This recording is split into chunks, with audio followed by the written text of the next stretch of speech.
The Ole Miss front seven must affect Garrett Nussmeyer and LSU in a top 10 rivalry clash.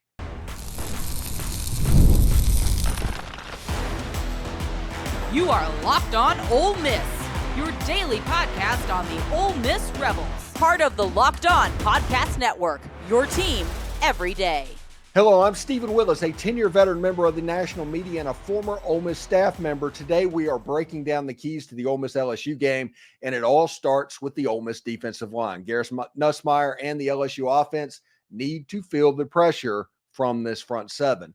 We've all seen what happens when LSU is comfortable throwing the ball. They become a real threat. This isn't Jaden Daniels LSU, but they still have dangerous weapons. Ole Miss leads the nation in sacks right now, and Ole Miss's front seven, they need to dominate this top 10 rivalry clash. Can we keep Nussmeier uncomfortable and slow down that offense? Tune in to find out.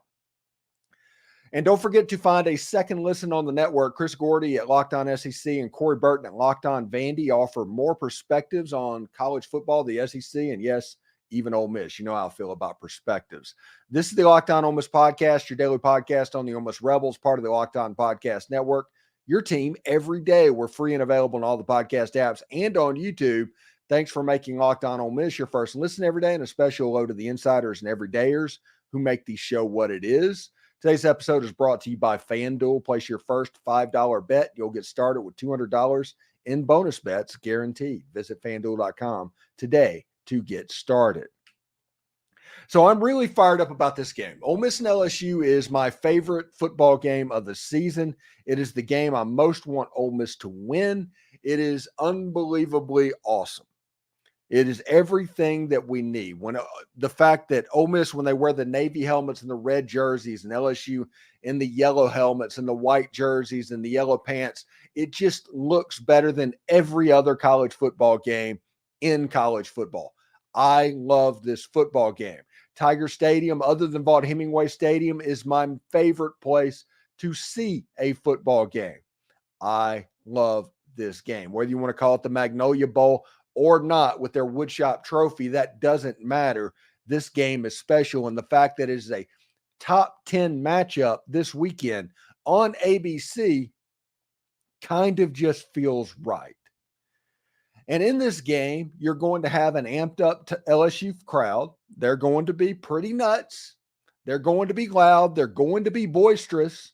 They're going to try and affect the game in all the ways that LSU fans are known for affecting the game.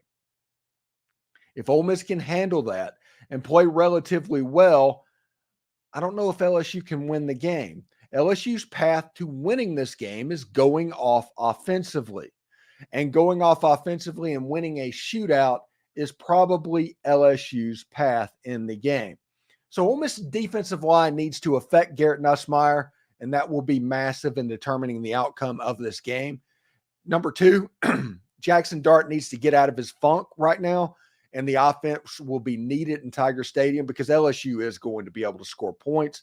If you look at what Pete Golding has done against the last two times he has faced this offense, he's given up north of 30 points. We should probably be prepared for LSU to score in that game. And I think the tight ends are going to have an important role to play against LSU. Anybody that watches the show for any period of time knows how I feel about 12 personnel. We're going to talk a little 12 personnel right now. But my main take is the Ole Miss defensive line affecting Garrett Nussmeier will determine this game. If Ole Miss can make Garrett Nussmeier uncomfortable, they have a chance to be very effective in this football game. They have a chance to take this to the next level, and you win this game by 2 or 3 scores. I'm not going to say it's going to look like the 99 game, but it might look like the 99 game if LSU can't score. And so far, the most points that have been scored on Ole Miss is 20. And that took a fluke play or a couple of fluke plays by Kentucky in a game that Ole Miss had a problem in the secondary keeping drives alive. They helped Kentucky out. If Ole Miss can avoid helping out on the back end LSU against some pretty good wide receivers in Kyron Lacey and Armstrong and Mason Taylor and those dudes, you're going to be in pretty good shape because Ole Miss, I think, has the front seven edge. And that's interesting because LSU's offensive line is pretty much widely considered in pass blocking one of the best ones in all of college football. But I think that Ole Miss has the advantage. And making Garrett Nussmeyer uncomfortable is going to be very important for Ole Miss's defense in this game. Now, I'm not saying 5-6 sacks like Ole Miss has been accustomedly doing over the last few weeks. I think that Ole Miss, if they get to him once or twice, but they hurry him, they make him consistently get off his spot, drop his eyes off the receivers downfield to where maybe a Trey Amos or somebody gets in the throwing lane that he didn't see. I think that is going to be important to take Garrett Nussmeyer from his normal 70% completion percentage range down to 61 or 62, and a decent pass rush would do that. With Suntarine Perkins, who had an unbelievably good game against South Carolina. Jared Ivey did well. Walter Nolan really started to show out for the first time, and then everybody knows what J.J. Pegues can do. Even the backups like Xavier Harris and Akello Stone, they have roles to play in this game. Now, the question becomes, is Princely Amamielin going to be back for this game? We do not know. It's going to be an injury report thing, and we'll find out on Saturday night if he can play. But if that happens on the edge, the Ole Miss defensive line becomes even more effective in the pass rush. So the chances of them actually affecting Garrett Nussmeyer is actually pretty good. Even as good as LSU's offensive line, is as good as they are, and as good as Garrett Nussmeyer is getting the ball out of his hand, I think the defense has a chance to make a little bit of waves on the front. Ole Miss leads the nation in sacks right now. I think they had 5 or 6 against Carolina. I think they had 5 or 6 against Kentucky. Now, these teams, offensive line-wise, are not as good as LSU. But like I said, you do not have to hit him every time. Get him off his spot, make him uncomfortable, make him pay attention to the rush, and at least think about it. And all of a sudden, he's going to become a much less accurate quarterback. And a much less accurate quarterback is prone to incompletions and interceptions, and the offense is not going to be effective. Again, this is football 101 stuff, but this is kind of a football 101 game. The trenches are actually going to be the most important part of this football game. Ole Miss's defensive line against LSU's offensive line, and LSU's offensive line or defensive line against Ole Miss offensive line is going to determine how this game goes. If Ole Miss can run the ball and do the things that they need to do in the running game to where they're effective offensively and it just doesn't matter what they do, then LSU's only path is a shootout to where they completely go off. So if that Ole Miss defensive line can affect Nussmeier and make him a less effective quarterback, this is massive advantage Ole Miss. If you look at it right now, Ole Miss is about a 3.5-point favorite in Tiger Stadium, which is absolutely nuts to go down to Tiger Stadium in this game in a top 10 matchup and be favorite. But I digress on that.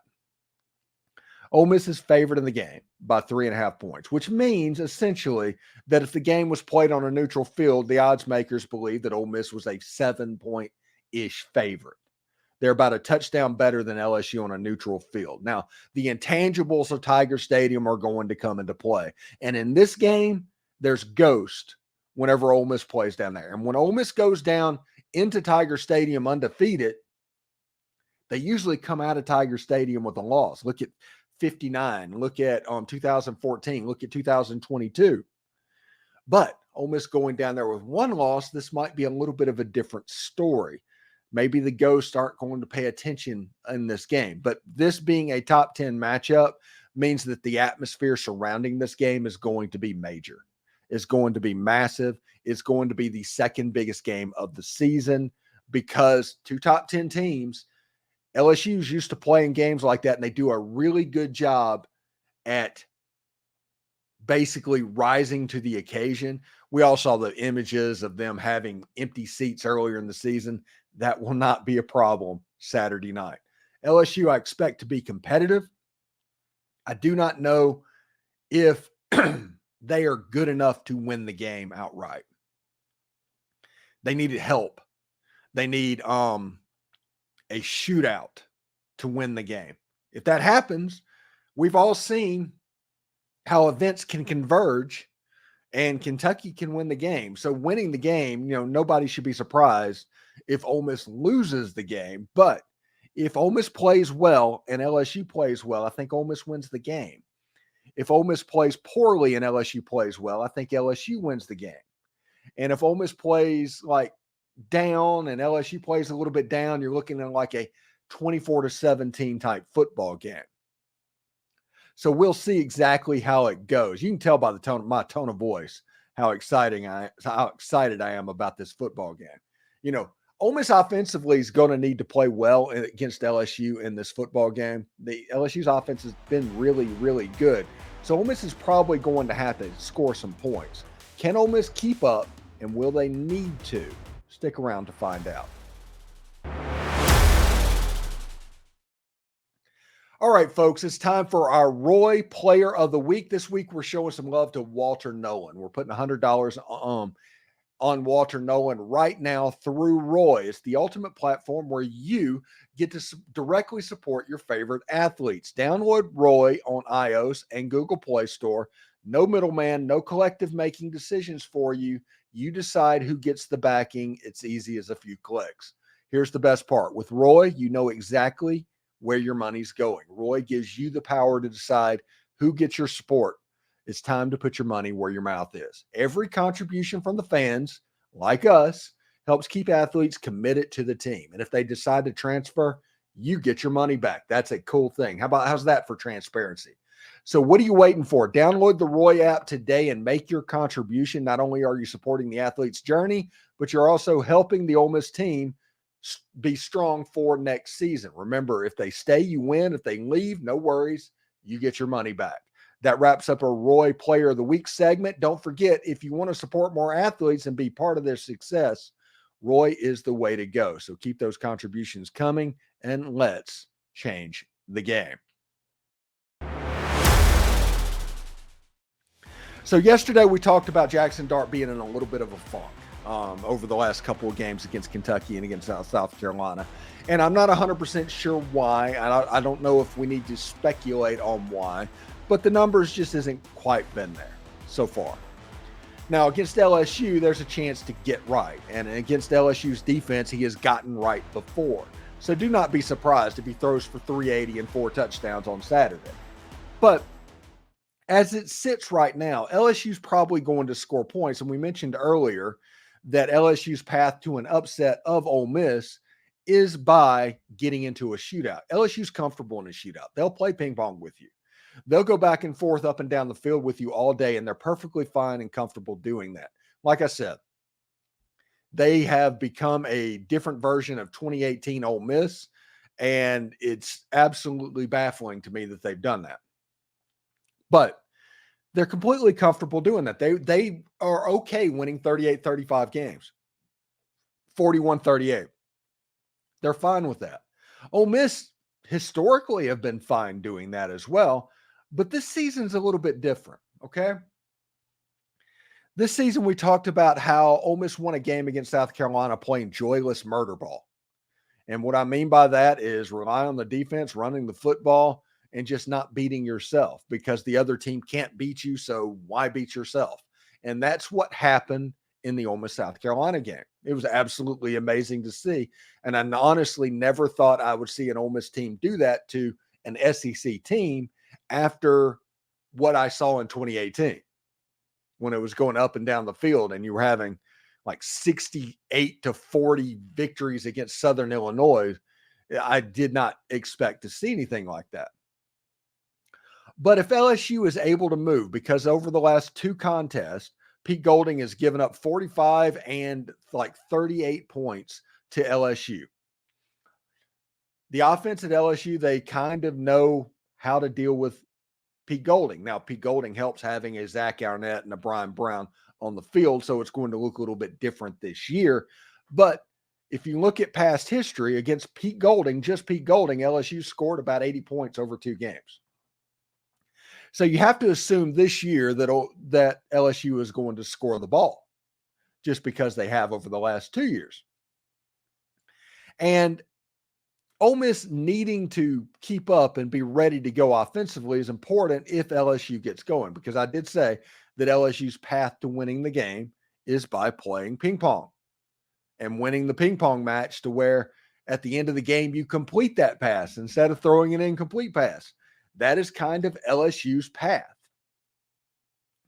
Ole Miss's defense will have to really bow up and prevent that from happening, and they have over the better part of this season. But the offense needs to be prepared to bounce back and forth as well.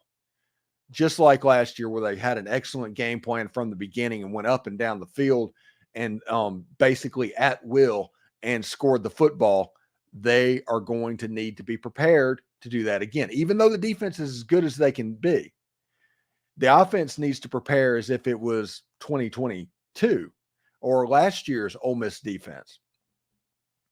The offense going with a ping pong mentality and the defense playing with the stingy mentality is probably the recipe for winning by 21 points in Baton Rouge. I'm not saying that Ole Miss is going to win by 21 points, but Ole Miss's offense playing its best and Ole Miss's defense playing its best. That's probably the direction it goes. So Jaxson Dart will absolutely need to play well on Saturday, just in case it goes sideways and LSU's offense is able to move the ball. Because we don't know. LSU's offense could come out and be completely on. They're coming off a bye week. They have one of the better offensive lines in all of the country and a quarterback that is really good at distributing the football and weapons on the outside. LSU can hurt you offensively, and they hurt everybody offensively. The trick is being able to handle their defense. You don't need their defense to get right. Now, the defensive coordinator, they could have some stuff drawn up that Jaxson Dart has not seen from LSU previously. Maybe that's happened. I mean, it probably couldn't hurt LSU for it to happen, as bad as their defense has been this season. But either way, I look for Jaxson Dart to take care of the football and lead Ole Miss to potentially a victory against LSU. We'll see exactly how it goes. Like I said, I am really looking forward to this game.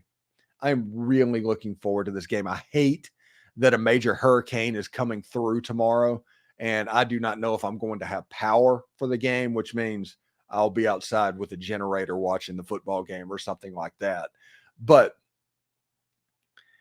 everybody just be prepared for the content of this channel to be affected this week. This week on Monday and Tuesday, I'm planning on doing all 4 of the remaining shows for the Blue Label, the 6 o'clock in the morning Central Time podcast. And then we're going to try to do live streams. So there should be an Ole Miss, Locked On Ole Miss Live on Tuesday night. I'm going to try and get Bill Flowers on. I'm talking, I've talked to John Forcade. So we're going to try and do as much as we can, but if something looks a little bit different or a video is not where it needs to be, that is the reason why. So we're going to see. Like I said, I am planning on this being more of a power issue than anything else. So don't necessarily worry about the wind, and definitely don't worry about the storm surge, because I live up on a hill and not near any water really. But there's other people on Tampa and everything that could get blown freaking away by this. And there's debris all over the road that's going to be flying. So I don't know exactly how that's going to go and how that's going to look, but Tampa hasn't been hit in 100 years by a hurricane. So who knows what it's going to look like. So tomorrow we're going to be dealing with that. I'm going to try and get all the Blue Label stuff out and scheduled so it hits as normal. And then from there, we're going to go into the live streams, and then we're going to go into the extras and stuff like that, and trying to get as much content for people as humanly possible. So just bear with me. Thank you. Be patient about that. If Ole Miss is going to be without some of their weapons this weekend, could this be the week that Caden, Prieskorn, and Dae'Quan Wright emerge as weapons? We will tell you how next. Hey, NFL fans, you can start your season off with a big return on FanDuel. It's America's #1 sports book. Ole Miss is currently favored by Ole Miss by 3.5 points in a game Saturday night. If you notice part of today's show becoming reality, you can do something about it. So when you get that hunch in the middle of the game, you can check out the latest stats, view the latest play-by-play, and so much more on the same page where you place your bets. You'll get started with $200 in bonus bets guaranteed when you place your first $5 bet. That's FanDuel.com.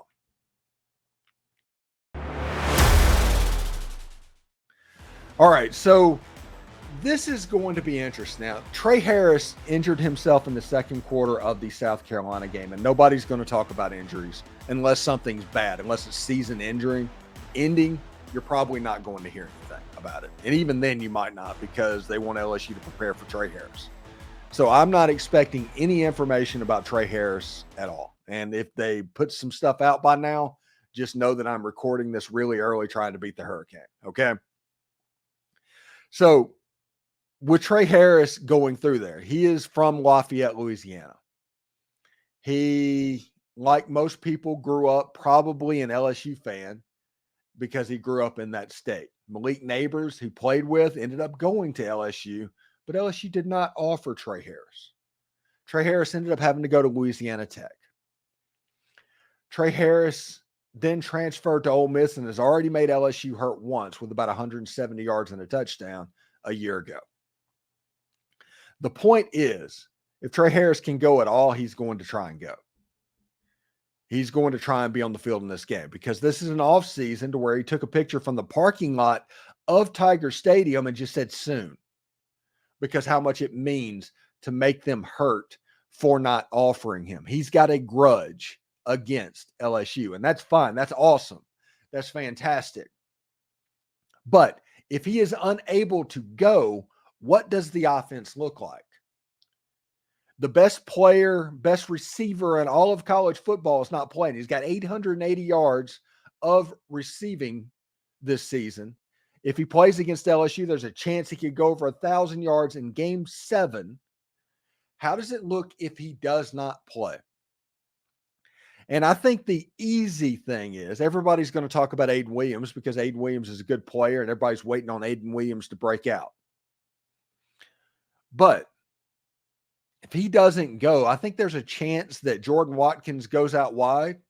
I think there's a chance that Aiden Williams is on the, not Aiden Williams, Juice Wells is on the other side, and Ole Miss goes 12 personnel in the middle of the field, where you see Caden Prieskorn and Dae'Quan Wright at the same time. That helps the running game. That helps the passing game, with Dae'Quan Wright being able to do some of the stuff that can be done by slot receivers. You still have a Caden Lee, by the way. And so you're not hurting that much at wide receiver, although you're missing the best player or best receiver in all of college football. So it will be interesting to see what happens. Caden Prieskorn against Penn State last year just ate them up in the middle of the field. He was the offensive MVP of that game. He had 10 catches, like 150 yards, and was just absolutely a menace. Well, now Ole Miss has another tight end that they can use at the same time.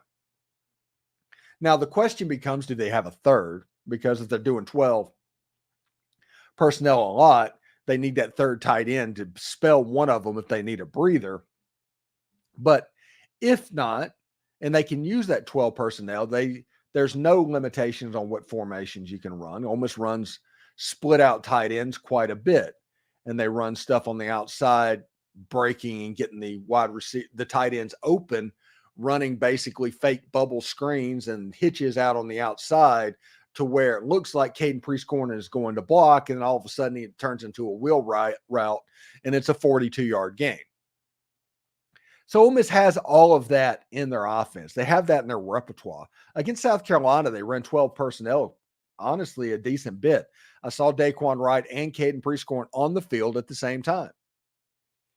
So this is going to be something that the offense can use against LSU, that during a bye week that they haven't prepared for, that they're going to have to adjust to.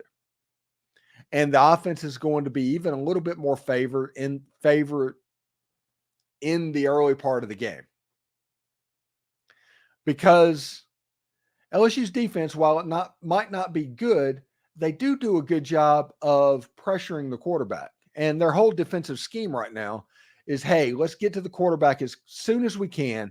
Hopefully he throws hot.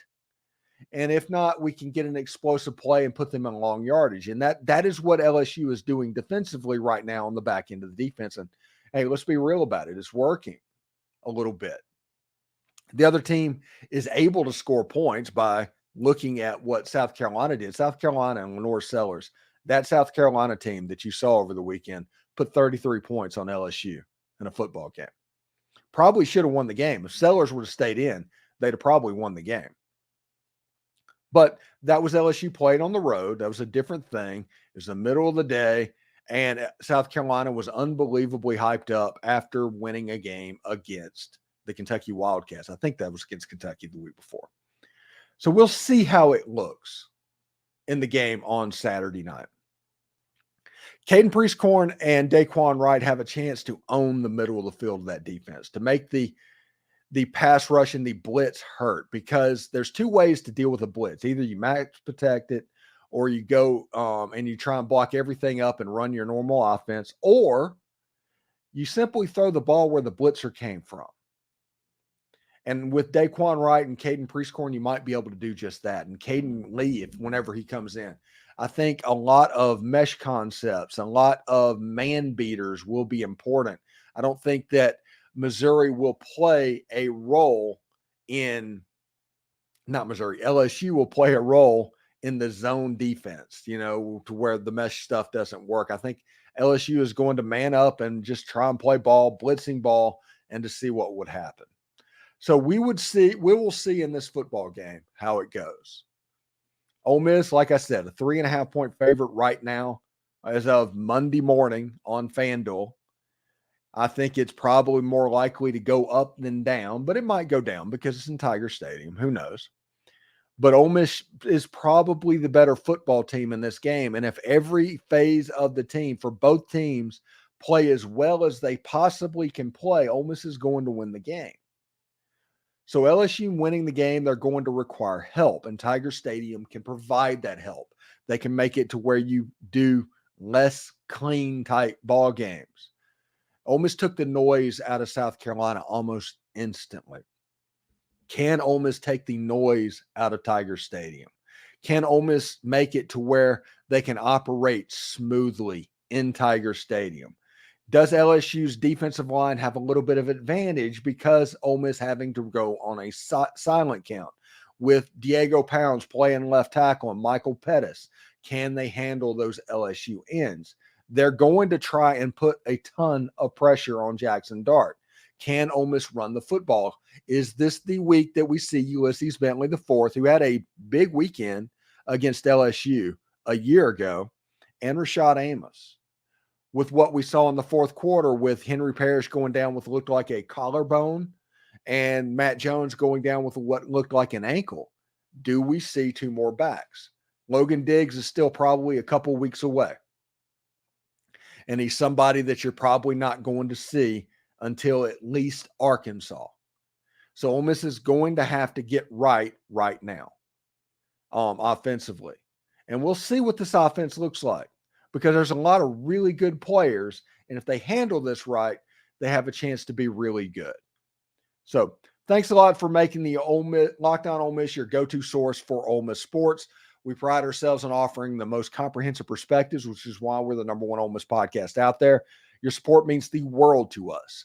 Thank you for making Locked On Ole Miss your first listen today. Now go check out Locked On College Football Podcast. From NIL deals to never-ending conference realignment rumors, Spencer McLaughlin gets you ready for an exciting season on the gridiron. You can find a link down in the link to Locked On College Football down in the description. You don't even need to search for it. It's part of the Locked On Podcast Network, your team every day. And exciting news, you can now become a Locked On Ole Miss insider and get notifications on everything relevant. Well, probably not this week due to the hurricane, but without the hassle of a message board filled with trolls. Enjoy a 14-day free trial and experience the future of college football's coverage. We're adding new perks as we grow, so you do not miss out. The link is down in the description. For those of you watching on YouTube, we will send you to Locked On College Sports right now. Hotty toddy, everyone.